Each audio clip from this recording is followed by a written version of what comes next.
En esta mañana. Primera de Tesalonicenses, capítulo 1, versículo 1 al versículo 12, y le pido por favor que se ponga de pie conmigo, que podamos hacer lectura de la palabra del Señor. Segunda de Tesalonicenses, capítulo 1, versículos 1 al 12, lee de la siguiente manera. ¿Lo tenemos? Pablo, Silvano y Timoteo, a la iglesia de los tesalonicenses, en Dios nuestro Padre y en nuestro Señor Jesucristo, gracia y paz a vosotros, de Dios nuestro Padre y del Señor Jesucristo.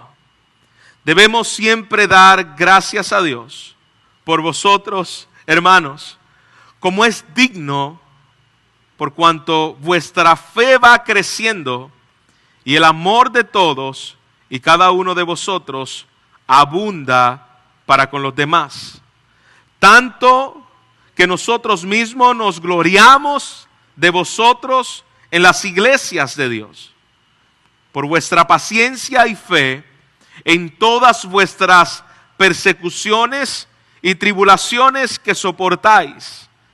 Esto es demostración del justo juicio de Dios, para que seáis tenidos por digno del reino de Dios, por lo cual asimismo padecéis, porque es justo delante de Dios pagar con tribulación a los que os atribulan.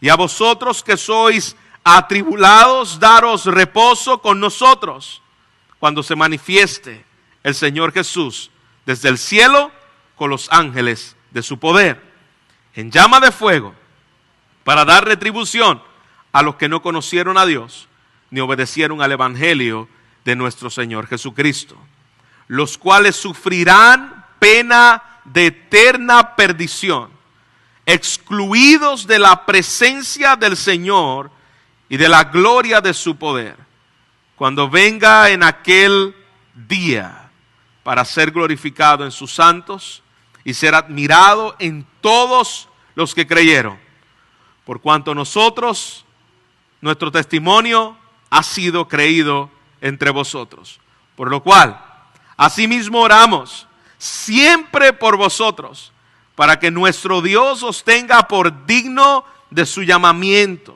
y cumpla todo propósito de bondad y toda obra de fe con poder, para que el nombre de nuestro Señor Jesucristo sea glorificado en vosotros y vosotros en Él, por la gracia de nuestro Dios y del Señor Jesucristo. Señor, te damos gracias una vez más. Al venir a tu texto sagrado lo hacemos en reverencia, en temor, temblor, porque tu palabra, Señor, es hablada cada vez que leemos la palabra tuya, tu Biblia. Ella es la que nos enseña, nos redarguye, nos confronta, nos consuela. Y en esta mañana, Señor, te rogamos por el auxilio del Espíritu Santo, en el predicador y en cada uno, Señor, de los que escuchamos tu palabra. Que seas tú haciendo lo que para nosotros es imposible hacer. Cambiar un corazón, transformar nuestras vidas. Te lo rogamos, Señor, en Cristo Jesús. Amén. Amén. Puede sentarse, iglesia. Una de las cosas que el mundo moderno y la iglesia moderna no ha querido enseñar en muchas maneras, ni en las predicaciones, ni en las enseñanzas, ni en la doctrina, es la doctrina del sufrimiento y de la prueba. Y si de algo carece precisamente la iglesia, es enseñar a la iglesia a sufrir por causa del evangelio del Señor. Hoy nos han enseñado a cómo ser exitoso, a cómo tener glamour en medio de esta cultura y del mundo. Pero no nos han enseñado a sufrir por causa del Evangelio. Jesús nos dijo: en el momento en que ustedes vengan a mí, yo les voy a quitar todo problema y toda tribulación. Jesús nunca dijo eso a sus discípulos. Los apóstoles nunca dijeron eso a sus discípulos. Sin embargo, en la manera en que se predica la palabra en el tiempo presente, si le llamamos a eso predicación, las aflicciones, la prueba, la tribulación, el dolor, la traición, la enfermedad, es quitada como parte del día a día del creyente. Y cuando es puesta, simplemente le damos una connotación de negación o de triunfalismo por encima de estas enfermedades o tribulaciones. Algunos dicen: la cancelo, no lo recibo, no es mío, eso yo no lo voy a declarar. Y caemos en esta superstición religiosa que hemos adentrado al cristianismo y al evangelicalismo moderno. No lejos de esta verdad, el apóstol Pablo le escribe a la iglesia por segunda vez. Como dijimos, es una nueva carta, pero no es una nueva iglesia. Le está escribiendo a la iglesia que ya la había escrito, y meses después de haberle escrito la primera carta, ahora Pablo recibe noticias de Timoteo de lo que estaba Dios haciendo en la iglesia de Tesalónica.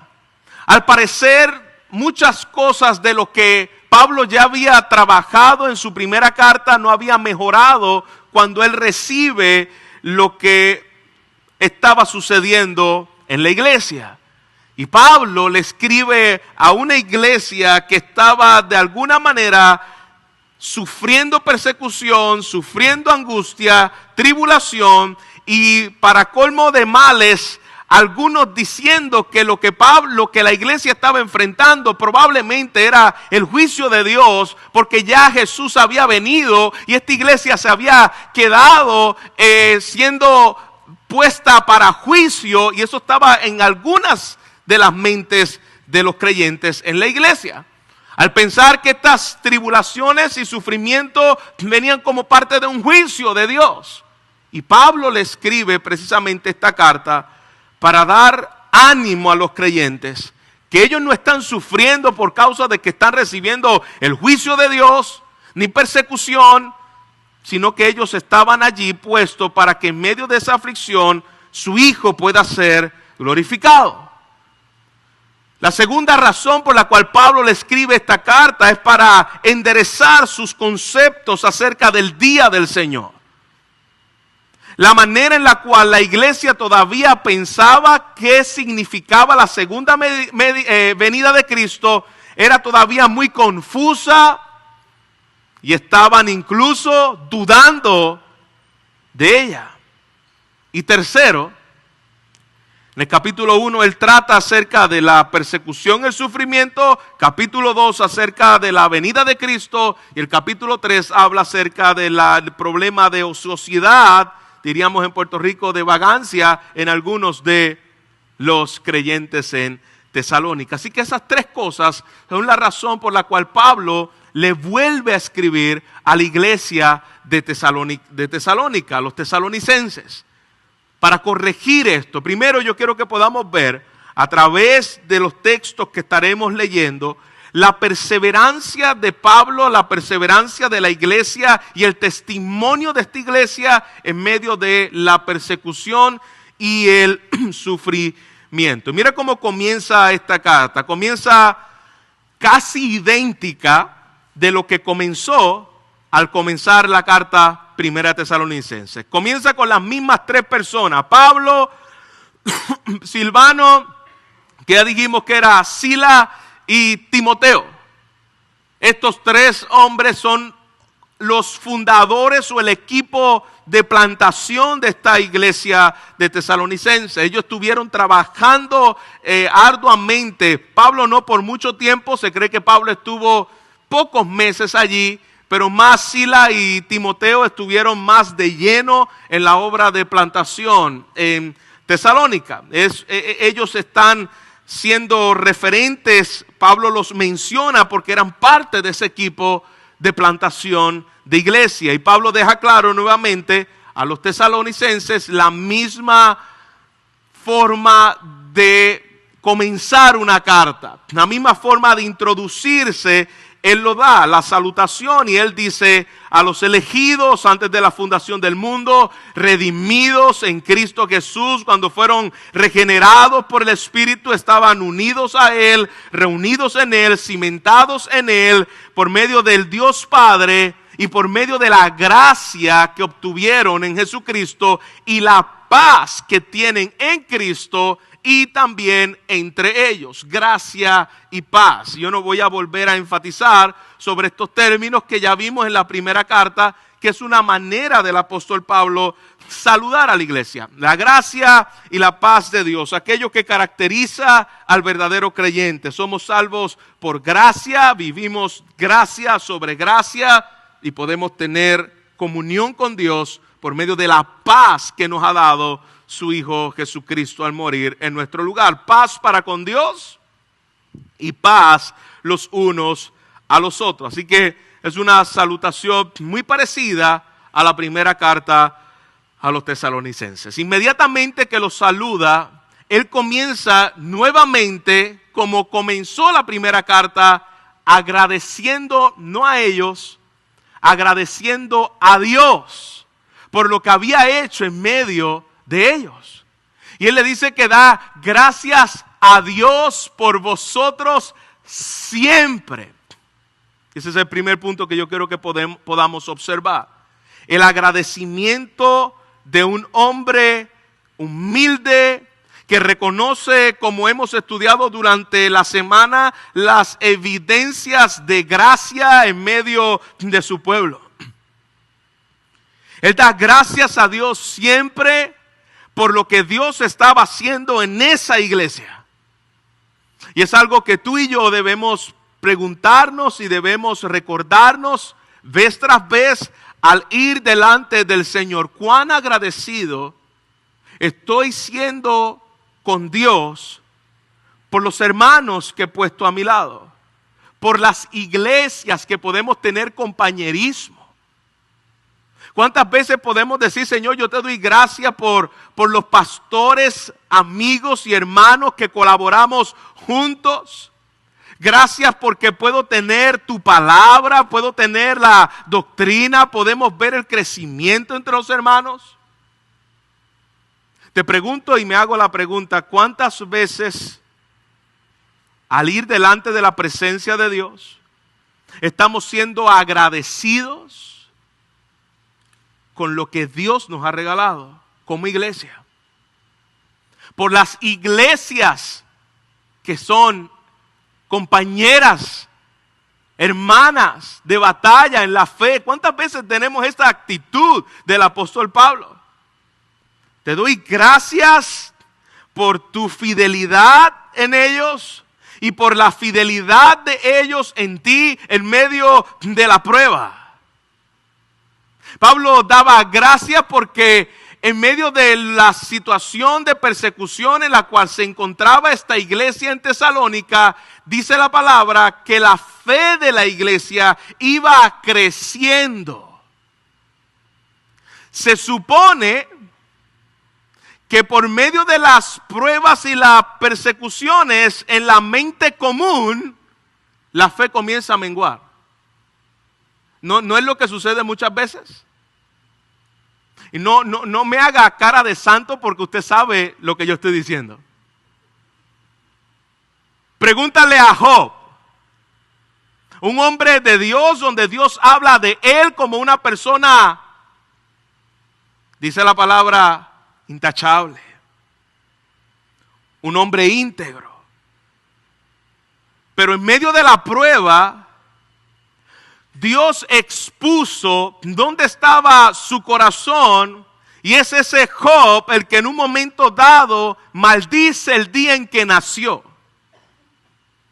Porque la prueba muchas veces no muchas veces, siempre va a sacar de nosotros aquello que realmente está en nuestro corazón. Por eso Pablo da gloria a Dios y dice, yo doy gracias a Dios porque en la situación que ustedes se encuentran, la fe de ustedes está creciente. Cada día están conociendo más a Dios. La prueba está revelando que Dios ha hecho una obra de transformación genuina porque permanecen fieles a Él. Y definitivamente, hermanos, cuando uno ve eso, uno lo único que puede decir, Señor, yo te doy gloria a ti, porque esto que está ocurriendo en esta iglesia, o en estos hermanos, o en ese hermano en particular, solo es producto de ti, es producto de tu espíritu. Su fe está creciendo. Jeremías en un momento dado también maldijo el día de su muerte, quiso morirse en medio de su dolor y en medio de la prueba. En un momento dado el salmista en el Salmo 13 dice, ¿hasta cuándo, oh Dios? El profeta Habacuc de igual manera dice, ¿hasta cuándo, oh Dios? La prueba va a sacar de nosotros lo que somos, lo que está ahí, nuestra falsedad. Pero esta gente, mientras estaba en esta situación de persecución, crecían en la fe. ¿Y cómo crecemos en la fe? Crecemos en la fe conociendo a Dios. Y quiero hacer una aclaración.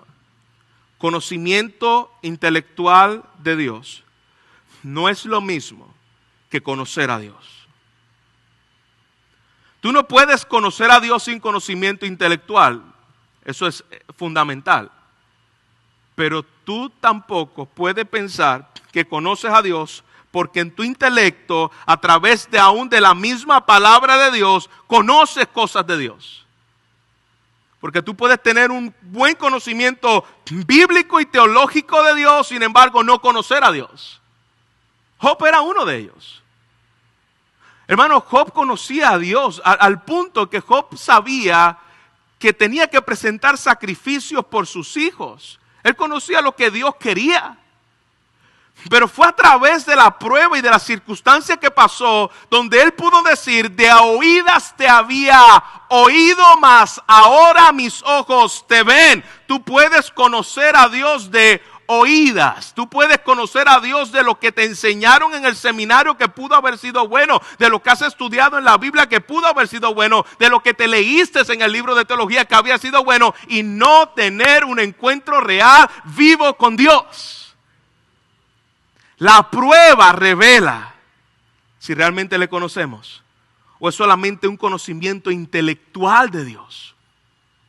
La fe, ¿cómo lo sabemos? La fe de ellos estaba creciendo. Tú y yo no podremos conocer a Dios ni crecer en el conocimiento de Dios si no pasamos por momentos de tribulación que nos haga revelar dónde está puesta nuestra fe genuina. Dos cosas fundamentales Pablo alaba a Dios por la iglesia. Uno, están creciendo en fe. El resultado de aquellos que crecen en su fe por medio de que están conociendo a Dios es las dos cosas fundamentales para un creyente. La fe y la otra es el amor. El resultado de esto dice, están creciendo, vuestra fe va creciendo y el amor de todos y cada uno de vosotros abunda para con los demás. Cuando conocemos a Dios y tenemos fe en Él, el resultado es que, o debe ser, que tú y yo podamos amarnos. Mientras más crecemos en conocimiento de Dios, más amor tendremos los unos para con los otros. ¿Por qué carecemos de amor los unos para los otros? Resultado principal, falta de conocimiento de Dios. mientras más crezco en la fe, me llevará a amar cada día a mi hermano, sabiendo la manera en que Él me amó a mí. Ese es el resultado de una vida que crece en el conocimiento y la fe en Dios aumenta. Hay un amor por los hermanos, dos elementos claves en la vida cristiana. Sin fe es imposible agradar a Dios y sin amor es imposible decir que conocemos a Dios. El que dice que ama a Dios y aborrece a su hermano, se engaña a sí mismo, porque ¿cómo puede decir que ama a Dios a quien no ha, que ama a Dios a quien no ha visto y aborrece a su hermano? Dice el autor de la carta, precisamente Juan, a quien ha visto. Si tú ves a tu hermano y no lo amas, ¿cómo puedes decir que amas a Dios cuando no lo has visto? Hay evidencias de esa obra de transformación a través de estos dos elementos fundamentales. Su fe aumenta grandemente y su amor abunda más y más. Con estas dos cosas, salgamos en el día de hoy, pueda marcar nuestro corazón y podamos salir de aquí diciendo: Señor, que mi fe pueda crecer continuamente y que como consecuencia de eso, el amor pueda abundar en mí más y más. Estoy amando más porque estoy creciendo en el Señor. Y esto llenaba de gozo al apóstol Pablo. Si hay algo que desea todo pastor y todo hombre de Dios, es que los discípulos crezcan en la verdad. El mismo Juan, volviéndolo a citar, él dice que se gozaba de que sus hijos andaban en la verdad. Se gozaba al darse cuenta de que estaban creciendo de una forma madura a la imagen de Jesús. Eso trae gozo a cualquier hombre que ame a la iglesia. El amor de todos y cada uno de vosotros abunda para con los demás. Que puedan decir eso, amados, de nosotros como iglesia. Su fe crece, su conocimiento crece, pero el amor de ellos cada día abunda para con los demás, y no solamente para con los demás, para con todos. Y Pablo reconoce eso, alaba a Dios por eso, y en nuestra oración que así pueda ser de igual manera en medio de nosotros. Versículo 4. Pablo ahora resalta la paciencia que habían tenido ellos a través de la persecución. Por tanto, que nosotros mismos nos gloriamos de vosotros en las iglesias de Dios. Pablo veía esta iglesia como una iglesia modelo, y cuando hablaba de las iglesias, de la persecución, del sufrimiento, del dolor y de la prueba, a quien sacaba era la iglesia de Tesalónica. Ustedes han sido ejemplo, y en el buen sentido de la palabra estamos gozosos y orgullosos de lo que Dios hace en ustedes en medio de esta persecución. Nos gloriamos de vosotros en las iglesias de Dios por vuestra paciencia y fe en todas vuestras tribulaciones que soportáis. Paciencia y fe. Yo puedo darle gloria a Dios y puedo hablar de ustedes en medio de las iglesias, porque en medio de su tribulación y persecución y aflicciones, ustedes muestran una paciencia y como consecuencia crecen en fe. Ese es el orden que Pablo lo pone: añadid a vuestra fe virtud, y comienza hablando precisamente fe. Y termina diciendo, eso produce paciencia. Y como consecuencia yo voy creciendo en fe. ¿Qué es lo que sucede? ¿Por qué Pablo puede dar gloria a Dios? Porque lo que normalmente sucede cuando tu corazón no ha sido transformado o no has madurado en el Señor, es que la tribulación y la paciencia crean no paciencia y fe, sino que muchos crean amargura y endurecimiento. Cuando viene el dolor, cuando viene el sufrimiento, sorpresa, se alejan de Dios. Porque no era lo que ellos estaban esperando de Dios. Y en vez de producir, que es lo que hace en el verdadero creyente, fe y paciencia, o paciencia y fe, produce amargura, resentimiento, apatía, incredulidad en muchos. Porque, hermanos, es la prueba que va a revelar si lo que tú has creído es el Dios de las Escrituras o es el Dios de tu imaginación. Es necesario que llegue la prueba, porque la prueba va a revelar dónde yo tengo puesta mi confianza.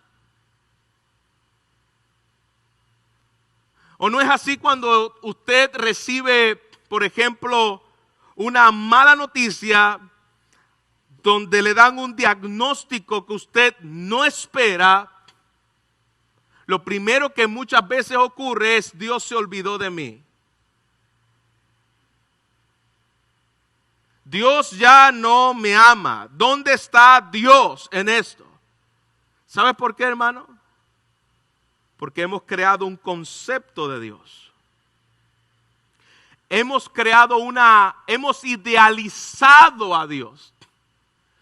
Hemos domesticado a Dios. De manera que Dios tiene que hacer lo que yo quiero que Él haga. Cuando eso no ocurre, entonces yo comienzo a atentar contra la credibilidad de ese Dios. No me sana, estoy enfermo, llevo meses, llevo años enfermo. Conclusión: Dios se olvidó de mí o Dios no es tan bueno como dice. ¿Sabes por qué? Porque ese es el ídolo que tú has creado en tu mente, que no es el Dios de la Biblia. El ídolo que has creado en tu mente, que le has llamado Dios o le has llamado Jesús, tú piensas que Él tiene que actuar conforme a tus deseos, conforme a tus órdenes, conforme a lo que tú entiendes que debe hacerse. Y el Dios salud, entre comillas, Jehová, ya no está haciendo lo que tú quieres. Hermano, si lo que usted quiere es tener seguridad en medio de su salud, cómprese un plan médico. ¿Ok? Porque creemos muchas veces que el Dios plan médico, el Dios que tiene que hacerse como yo tengo controladas las cosas, tiene que hacer las cosas a mi manera. Ese no es el Dios de la Biblia. El Dios de la Biblia muchas veces nos va a hacer pasar por prueba para que nuestro corazón revele lo que allí está escondido y salga en quien realmente estamos creyendo. Eso salió de la iglesia de Tesalonicense. Lo podemos ver de la misma manera cuando ocurre con asuntos financieros. No, Dios se olvidó de mí, no estoy teniendo dinero, no estoy teniendo trabajo, he perdido todo, y muchos maldicen a Dios. Muchos dicen: no, definitivamente ya Dios no es tan bueno, yo no creo en Dios. Y se vuelve incrédulo porque reveló, gente que asistía a la iglesia y que servía al Señor. La prueba reveló que al Dios al cual servía era el Dios mamón, el Dios dinero, como le llama la palabra de Dios. No era el Dios de la Biblia. Tú lo que quieres es tener estabilidad económica. ¿Tú quieres un Salvador y un Señor que gobierne tu vida, o un asesor financiero que te dé un buen plan de vida, de seguro de vida? Porque si tú lo que quieres es un buen asesor financiero que te dé seguridad en el momento en que tú puedas morir, ocurre una emergencia, pues no se llama Carlos o algo así, pero no a Jesús. ¿Ok? Porque Jesús no está en los negocios de querer hacer lo que nosotros queramos y como una varita mágica Él va a obedecer a mis demandas y a mis decretos. Pero cuando el Dios estabilidad, el Dios economía, el Dios salud, se me es quitado el control de lo que yo tengo, comenzamos a dudar de Dios, comenzamos a dudar de su poder, de su bondad, de su amor, de su sabiduría. El ejemplo de los tesalonicenses era muy diferente. Pablo se podía gloriar en lo que Dios estaba haciendo en ellos porque enfrentaron las pruebas de tal manera que impactó y ministró la vida del apóstol Pablo en la manera en que esa iglesia estaba exaltando al Señor, cómo era paciente en medio de las pruebas. Y utiliza un versículo 5, que es un versículo muy difícil de entender para muchos, ya que Pablo menciona aquí la palabra juicio. Y aún los comentaristas no se ponen de acuerdo en lo que realmente quiere o debe decir este versículo, ya que él dice en el versículo 5, la manera en la cual ellos se habían comportado con fe y con paciencia en medio de la prueba, esto es la demostración del justo juicio de Dios, para que seáis tenidos por digno del reino de Dios, por el cual asimismo padecéis. Espérate, ¿cómo que esa forma de ellos actuar, de mostrar el testimonio de fidelidad a Dios, es una demostración del juicio de Dios? Como que para muchos no encaja de que está hablando del juicio de Dios y a la misma vez está alabando a Dios por las obras reveladas en la iglesia de Tesalonicense a través de las pruebas que ellos estaban pasando. Lo que se entiende es que la demostración de la paciencia, la demostración de la fe de esta iglesia era una demostración que cuando el juicio de Dios venga, sus obras sean probadas, su paciencia y su fe demuestra que el creyente es digno, es genuino de haberlo recibido. Quiero hacer una aclaración y una nota de salvedad muy importante. La demostración de la paciencia frente a las pruebas, la fe en medio de la prueba, escúchame bien, no te hace digno de la salvación, en lo absoluto. Porque la salvación es por gracia, por medio de la fe en nuestro Señor Jesucristo. No es a través de cómo yo actúo en medio de la prueba, pero la prueba revela, Pablo lo menciona y lo voy a mencionar ahora en Corintios, lo que realmente está en nuestro corazón y cuán genuino, Santiago también lo menciona, Pedro también lo menciona, cuán genuina es vuestra fe. La fe que proviene de Dios es evidenciada cuando a través de la prueba tu fe es, valga la redundancia, probada, estremecida y revela realmente dónde está puesta esa fe. Mira cómo dice Primera de Corintios, capítulo 3, versículo 11 al 13. Hay una enseñanza parecida que habla de la prueba de las personas que estaban viviendo en obediencia al Señor, que revelaban que esa fe era genuina. Primera de Corintios 3, versículo 11 al 13, dice que en el tribunal de Cristo la obra de cada uno se hará manifiesta y la obra de cada cual será pasada por fuego y el fuego la aprobará. ¿Se da cuenta? El fuego no produce obra alguna, la prueba no produce paciencia alguna, pero la prueba muestra si la obra es genuina. La tribulación evidencia si la obra es genuina. No produce en mí, pero evidencia en mí. Así que el juicio de Dios que está hablando ahí es que a través de esa prueba es una manera de manifestar si tu fe realmente le pertenece a Él o no. Porque eso es lo que hacen las pruebas en la vida del creyente. Por más que digas, ay, no recibo las pruebas, ay, no, las cancelo. No, es que eso es parte del diseño. No es si voy a sufrir o no, es cuándo voy a sufrir y cuándo voy a pasar las pruebas, porque las pruebas son parte de la vida cristiana. Las pruebas están revelando en mí la paciencia que el Espíritu de Dios domina en mi corazón. La paciencia demuestra la obra del Espíritu Santo en medio del creyente. La paciencia revela si estamos sirviendo a Dios o a un ídolo llamado Jesús.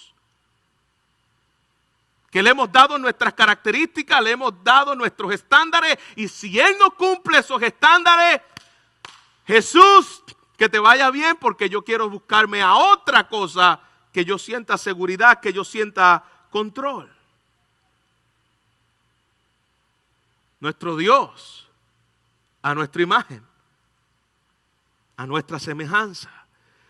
Pablo le dice, Dios nos va a juzgar y la prueba revela y es una antesala al día del juicio, porque está siendo probada para que en el día del juicio pueda ser alabada.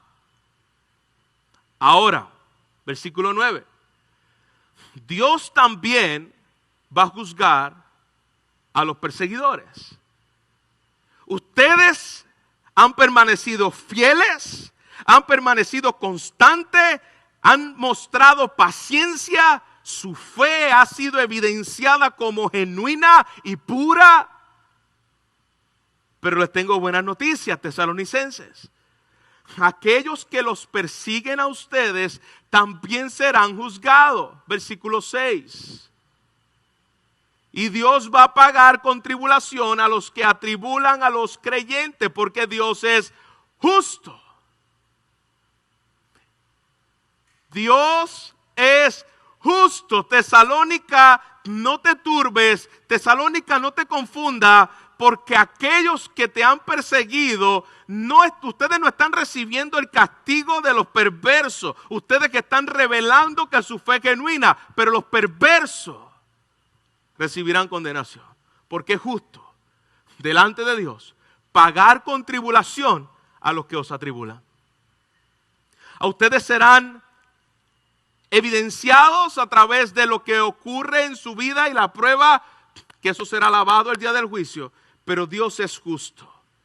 Y todo lo que el hombre sembrare, lo dice también Gálatas capítulo 6, versículos 7 al 8. Todo lo que el hombre sembrare, eso también va a segar. El día del juicio, Dios va a pagar a cada uno conforme a sus obras. En cambio, contraste. A los atribulados, versículo 7. Ellos hallarán reposo con todos los demás creyentes cuando se manifieste el Señor Jesús desde el cielo. Mira qué esperanza para esta iglesia. Y mira qué esperanza para nosotros, amados. Cuando se manifieste el Señor Jesús desde el cielo con los ángeles en su poder. Él va a darle reposo. Ahora están siendo atribulados, ahora están pasando sufrimiento, están siendo perseguidos. Calma.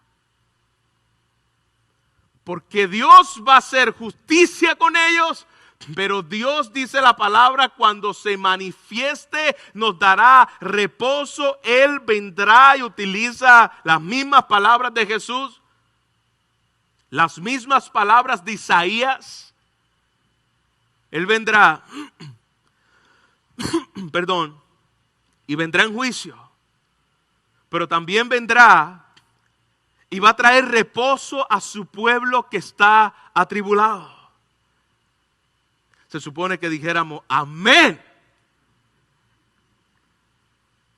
Él va a traer reposo a un pueblo que tiene cargas, que tiene tribulación, que estás pasando por persecución. Probablemente si el pueblo de Tesalónica estuviese aquí, hubiese escuchado esto, hubiese dicho un amén más grande que el que nosotros podemos decir, ya que nos hemos acomodado tanto a una cultura cómoda, a un cristianismo aceptable, que ya no sabemos lo que significa ser perseguido por causa del evangelio. Pero eso era gran esperanza para ese pueblo.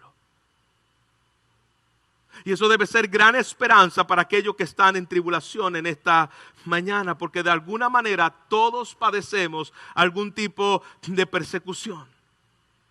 Cristo dice, van a hallar descanso en mí cuando yo regrese. Ustedes estarán en su reposo eternamente, reposo que habló el autor de los Hebreos, que aquellos que están en él reposan de sus obras para siempre. Estaremos eternamente con Él. Él vendrá en el momento de su segunda venida. Versículo 8 dice la palabra que cada uno va a recibir lo que ha sembrado. En llama de fuego vendrá a dar reposo a los creyentes. Pero por otro lado, en llama de fuego. Y cada vez que la palabra fuego aparece en la Biblia, siempre está hablando acerca del juicio.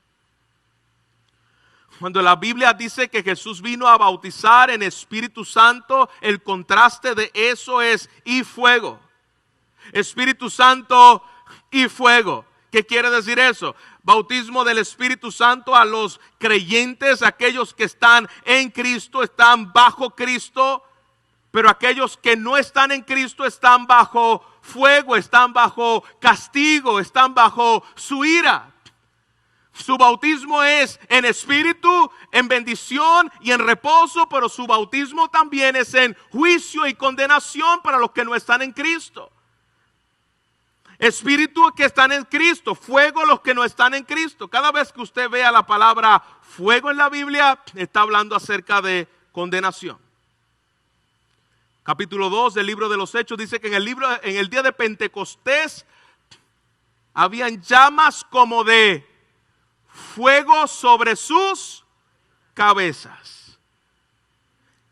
Es lo mismo que le estaba diciendo Pablo en Corintio, de que las lenguas eran una señal de juicio para los incrédulos. Era lo que estaba siendo manifestado allí. Siempre que usted vea la palabra fuego en la Biblia, está relacionado al castigo y a la maldición y a la condenación. Él vendrá a dar reposo a los creyentes, pero Él vendrá también en llama de fuego para dar retribución a los que no conocieron a Dios. Contraste, ustedes conocen a Dios. Ustedes, su fe ha sido probada. Sin embargo, viene un juicio también para aquellos que no conocen a Dios. Y no solamente no conocen a Dios, sino dice la palabra, ni obedecen el evangelio de nuestro Señor Jesucristo. Lo rechazan, lo pisotean, lo tienen por inmundo. ¿Usted piensa, hermano, que Dios va a pasar por alto a aquellos que rechacen el mensaje del evangelio de su Hijo? Como he dicho en otras ocasiones, usted no pasaría por alto que alguien escupa, pisotee a su hijo. Usted actuaría. Yo espero que usted lo haga. De la misma manera, Jesús no va a pasar por alto a aquellos que pisotean, rechazan y tienen por poco el evangelio de nuestro Señor Jesucristo. Aquellos que pisotean a su Hijo, Él no lo va a pasar por alto. No obedecen el evangelio. ¿Y cuál es la obediencia del evangelio? Bueno, el mensaje del evangelio es: cree en el Señor Jesucristo y serás salvo. Arrepiéntete, arrepentíos y convertíos, porque el reino de Dios ha llegado. Esa era la predicación del mensaje del evangelio. Confía y descansa en los méritos de Cristo. Arrepiéntete dando una vuelta de 180 grados, aborreciendo lo que antes amaba, el pecado, amando lo que hoy Dios ama, su justicia y su santidad. Ellos aborrecieron el mensaje del evangelio. no obedecieron el mensaje del evangelio, y el juicio contra los incrédulos, hermano, es algo real, es terrible. Versículo 9 habla de lo horrendo de este juicio y dice la palabra que será un juicio de eterna perdición. Los cuales sufrirán pena de eterna perdición. Y esa frase no está hablando de aniquilación total. Como algunos entienden que el hombre va a ser aniquilado en un momento dado, dejará de existir y será destruido como ser humano. La palabra habla que los no creyentes permanecerán con vida, pero perdidos eternamente.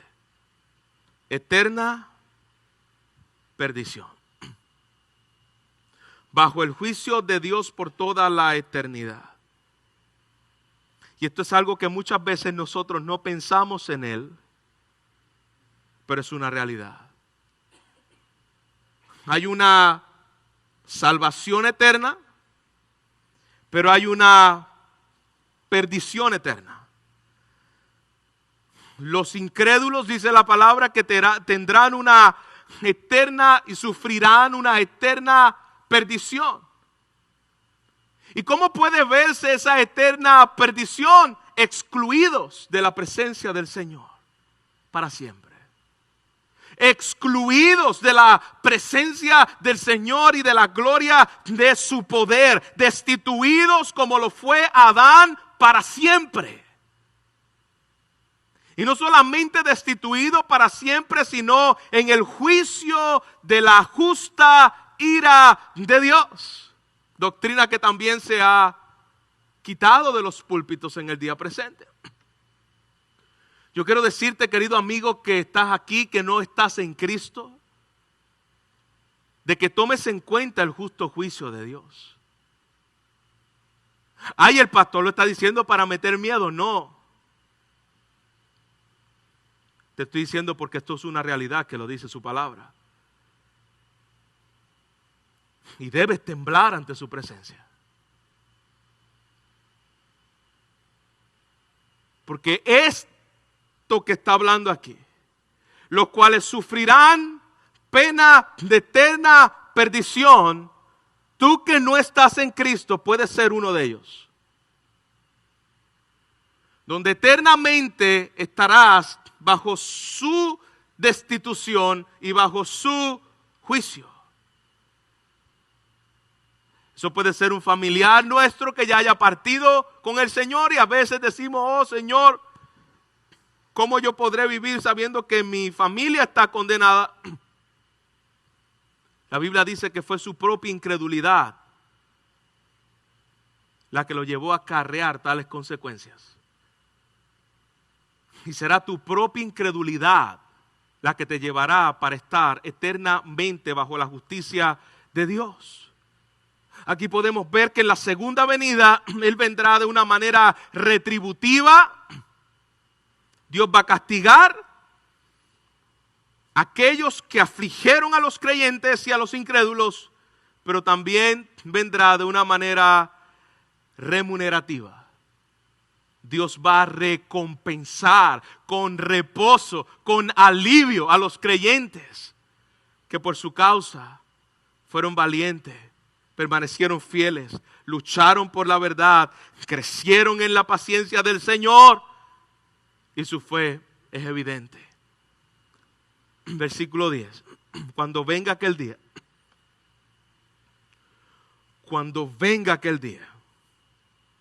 para ser glorificado en sus santos, cuando llegue el día de la segunda venida del Señor y los santos puedan ser glorificados y ser admirados en todos los que creyeron.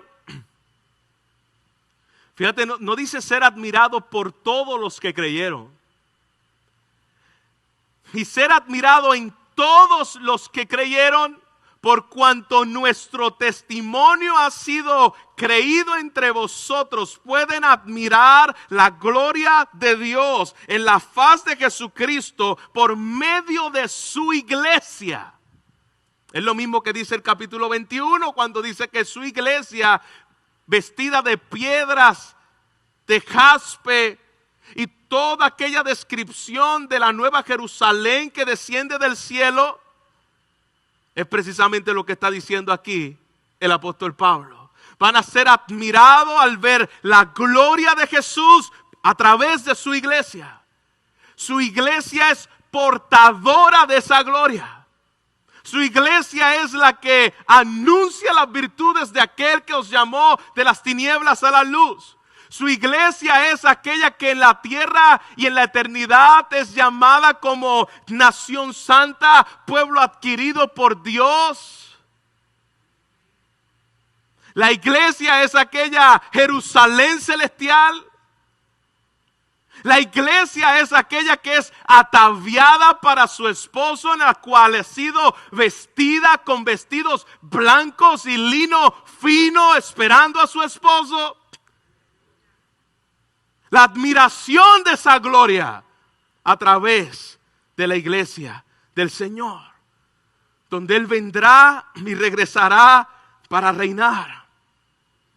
Esa es la maravilla de la gracia de Dios, por cuanto nuestro testimonio ha sido creído entre vosotros. Versículo 11, no a nosotros, oh Dios, sino por su gracia. Por lo cual, asimismo,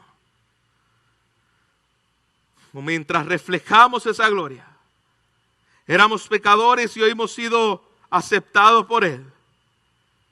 Pablo termina diciendo, más bien orando por la iglesia. Mira cómo concluye Pablo este primer capítulo. Una oración a Dios por los tesalonicenses, y Pablo ora por sus ovejas para que les tuviera por digno de ese llamamiento. No como con relación a su posición delante de Dios, sino en que su andar diario, lo que dice Efesios capítulo 4 versículo 1, os ruego que andéis como es digno de vuestra vocación a la que fuisteis llamados. La oración de Pablo es que como iglesia pudieran seguir caminando como es digno de aquellos que han sido llamados por Dios. Que podamos vivir vidas que reflejen el testimonio de aquel que nos llamó, cuyo nombre es santo, y le dijo a su pueblo, sed santo porque yo soy santo.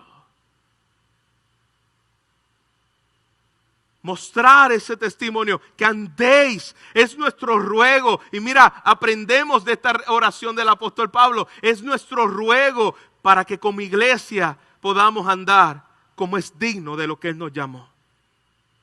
Número 2, la oración de Pablo incluía que Dios cumpliera su propósito de bondad y de obrar en fe. Dios os tenga por digno de su llamamiento y cumpla todo propósito de bondad y toda obra de fe con su poder. Es el mismo que escribió y dijo que Él preparó, Dios, nuestras obras para que nosotros camináramos en ella desde antes de la fundación del mundo. La oración de Pablo ahora es que esas obras que tú has preparado desde antes de la fundación del mundo, tu iglesia pueda caminar en ellas de una forma que te exalte, de una forma en que Jesucristo pueda ser glorificado en medio de ustedes. Y vosotros en Él, para que el nombre de nuestro Señor Jesucristo sea glorificado. Ese es el punto principal, la gloria de Él. No la gloria de la iglesia, la gloria de Él, que brilla a través de su iglesia. Y vosotros en Él, por obras, por tu esfuerzo, por tu inteligencia. ¿Cómo termina diciendo este glorioso texto inspirado? Por la gracia Todo esto la iglesia lo está haciendo por la gracia. No porque ellos eran capaces, eran ellos suficientes. Pablo dice, yo me glorío en lo que ustedes que están haciendo. Yo puedo dar fe de cómo su testimonio es intachable, paciente, perseverante y fe. Pero todo eso es por la gracia. Para que nadie se gloríe. Para que a los tesalonicenses no se les subiera el humo a la cabeza, como decimos por ahí. Para que mantuvieran sus pies en la tierra. Esto es por la gracia de nuestro Dios y de nuestro Señor Jesucristo. Y los pone a la par. Jesucristo es Dios. Es por la obra de Él en medio de ustedes. Iglesia, todo esto que acabamos de leer nos debe recordar cuando nuestras aflicciones aumenten, cuando lleguen temporadas que parece que llueve, como decimos en el buen boricua, y no escampa. Cuando viene una tras otra, cuando llega el sufrimiento, el dolor, la enfermedad, las pérdidas. Ese es el día a día. Quizás tú y yo nos encontramos en esa temporada. Y quizá hay algunos entre nosotros que puedan identificarse con la iglesia de Tesalónica y decir, yo estoy ahí. Donde todo te ha salido mal. Donde piensas que Dios se fue de vacaciones, se olvidó de ti y sus propósitos dejaron de existir para ti. Donde tú no ves una luz al final del túnel y has perdido la esperanza en Él. Yo quiero decirte juntamente con el apóstol Pablo que todo eso está ocurriendo en tu vida para que tu fe pueda ser probada de tal manera que tú te des cuenta. La prueba no es para que Dios sepa dónde estás tú. La prueba es para que tú sepas dónde estás delante de Él. Porque al salir esa prueba, de la misma forma que sacó cosas en la vida de Job, en la vida de Jeremías, en la vida de Habacuc, en la vida de David, en la vida de Asaf y en la vida de estos hombres que revelaron lo que estaba en su corazón en medio de la prueba, esas pruebas están produciendo en ti la revelación de lo que está dentro de tu corazón. Son necesarias. Y podemos dar gloria a Dios por ellas. No estoy diciendo que pidas la prueba. No estoy diciendo que ores diciendo, Señor, mándame sufrimiento y prueba. Aunque yo sé que usted no lo va a hacer. Pero estoy diciendo que ellas son buenas para el creyente.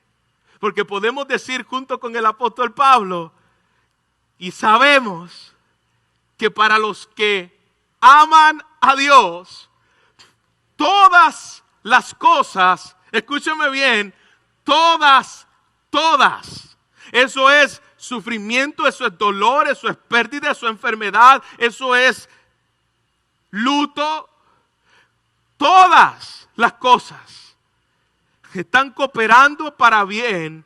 Esto es para los que son llamados conforme a su propósito. Esa prueba, si tú estás en el Señor, al final de ella, tú podrás salir probado, con paciencia y fe afirmada. O por el contrario, tú podrás salir reprobado, pero a través de esa reprobación que ocurrió con Job, y ocurrió con Jeremías, y ocurrió con los profetas, a través de ella tú puedas darte cuenta de a quién has creído, o lo que tenías en tu mente que no era el concepto real de Dios, y poder decir juntamente con Job, ahora mis ojos te ven. Yo no sé por qué pasé por la prueba, pero yo sí sé que el Dios que me pasó por la prueba es el Dios que está formando el mayor bien en mí, y es la imagen de su Hijo. Tal vez nunca sepa por qué pasaste por ahí.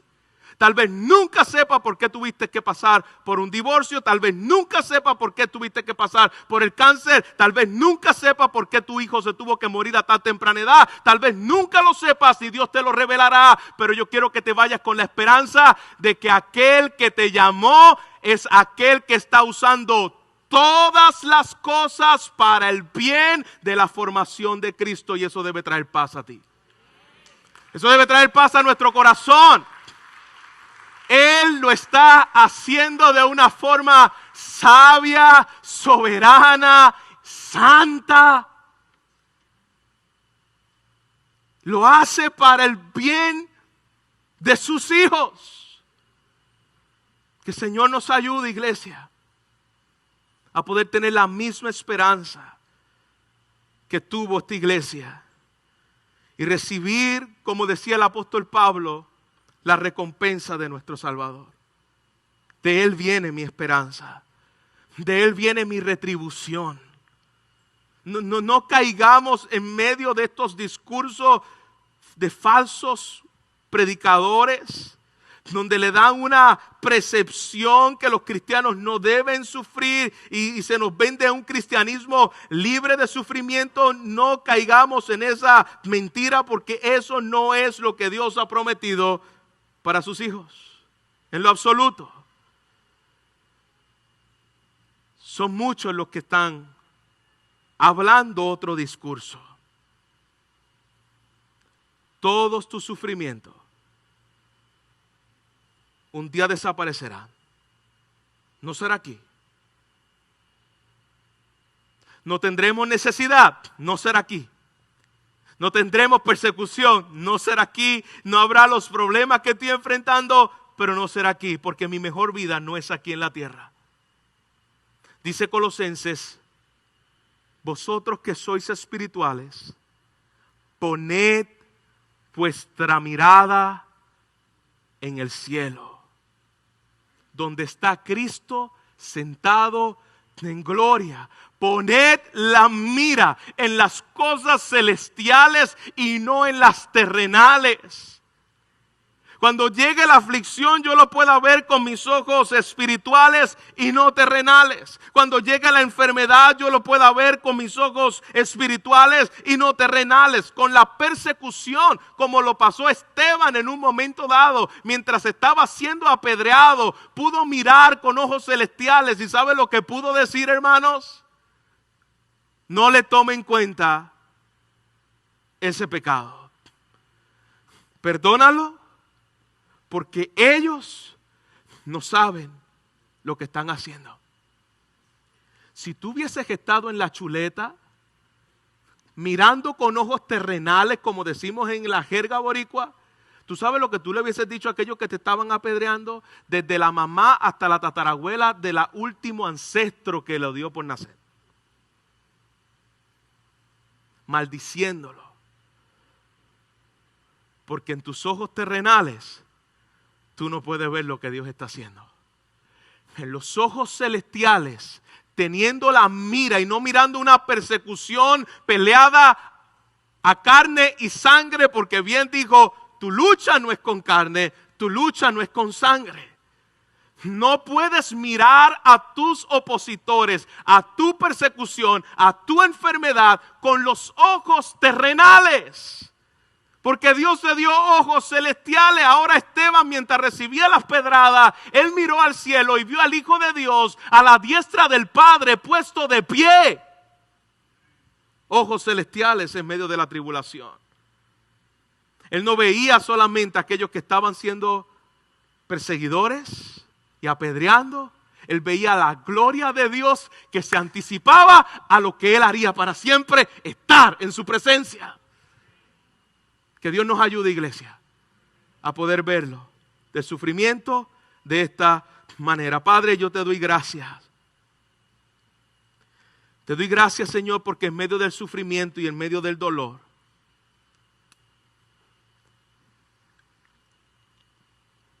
podemos decir juntamente con el apóstol Pablo, todas estas cosas tienen un propósito. Y el propósito es que nos parezcamos cada día a ti. Y que podamos preguntarnos al terminar estos textos, ¿cómo estamos reaccionando, Señor? Cuando las temporadas de sufrimiento, cuando la temporada del dolor real, las dificultades llegan a nuestras vidas. Señor, ¿estamos aplicando la palabra que estamos aprendiendo? ¿Estamos viendo con ojos espirituales lo que tú estás haciendo en medio nuestro? ¿O estamos actuando como cualquier hijo de vecino? Estamos actuando como el mundo actúa, como los incrédulos actúan. Padre, que cuando llegue el dolor, o aquellos que estén atravesando el dolor, si en algún momento dado perdemos nuestra salud, si en algún momento dado perdemos nuestro hogar, perdemos el trabajo, y el dolor llega a nuestras vidas o a la vida de los que amamos, no solamente llegamos a tu trono con un sinnúmero de preguntas, dudando de tu carácter, que es lo que muchas veces ocurre en nosotros, preguntándote dónde estabas, como lo hizo María cuando llegaste al entierro de Lázaro. ¿Dónde tú estabas? De la misma forma lo hacemos nosotros. ¿Dónde estaba Dios cuando pasó esto? ¿Dónde estaba Dios cuando ocurrió esta tragedia? ¿Dónde estaba Dios? Que podamos, Señor, entender que el sufrimiento, el dolor, la frustración, la depresión, el desánimo, no era ajeno a los hombres del pasado, a los hombres tuyos que te amaban. Pero todas estas cosas, Señor, las permitiste para formar en ellos una mirada celestial, un anhelo por lo eterno, una fidelidad por tu carácter. Porque en medio de un mundo bajo maldición, dominado por el pecado, cada vez que nos levantamos, estamos bajo tu gracia. Estos sufrimientos no son un castigo tuyo, Dios.